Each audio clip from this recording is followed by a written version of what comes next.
সুরমা সুরমা দিনে তোমার সঙ্গে নিয়ে চলো যা। একসময় বুবলির সঙ্গে গান বাংলার কৌশিক হোসেন তাপসের সম্পর্ক ছিল, আর এই বিষয়টি শাকিব খানকে নিশ্চিত করেছিলেন তাপসের স্ত্রী ফারজানা মুন্নি। ভাইরাল হওয়া শাকিব খানের ফোন কল থেকে তা পরিষ্কার বোঝা গিয়েছিল।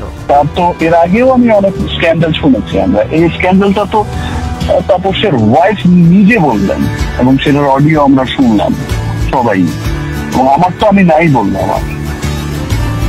আর ওইগুলো হয়তো তাদের ওয়াইফরা বলেননি, বা এতটা হয়তো ছড়ানোর আগেই হয়তো বা অনেক ঘটনা তিনি ঘটিয়ে দিয়েছেন, যেটার কারণে এই ঘটনাগুলো ছড়ায়। সব জেনে শুনেও বুবলির সঙ্গে পুনরায় শাকিবের ঘনিষ্ঠতা দেখে এমন সিদ্ধান্তে বিস্মিত মিডিয়া ওয়ার্ল্ড। অপু বিশ্বাসকে বিয়ে না করে নাকি সন্তানের বাবা হয়েছিলেন শাকিব খান, জানিয়ে আজও পর্যন্ত বিতর্ক আছে, মিলেনি কোনো সঠিক তথ্য প্রমাণ।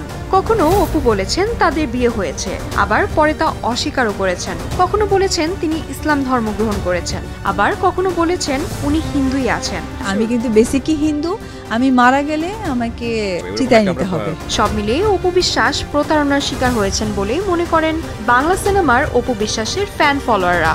ওয়ালটন টেলিভিশন মাত্র 25,490 টাকায় পাচ্ছেন গুগল টিভি।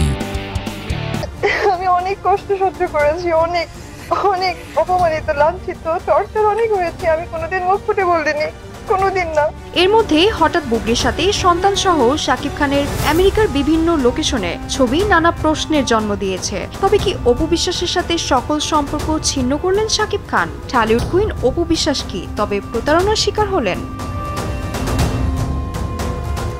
এদিকে শাকিব খান সংসার ও সন্তান নিয়ে তার অবস্থান কখনো পরিষ্কার করেননি, যা তার ফ্যান ফলোয়ারদের মাঝেও মিশ্র প্রতিক্রিয়ার জন্ম দেয়। কেউ বলেন এই বিতর্ক উনি ইচ্ছা করেই টিকিয়ে রেখেছেন সবসময় আলোচনায় থাকার জন্য।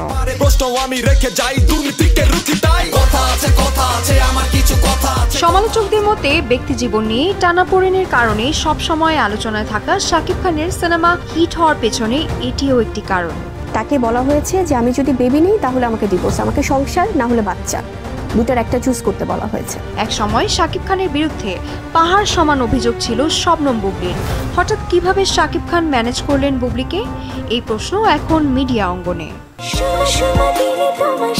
মেহেরা রহমান, সিমরান, RTV।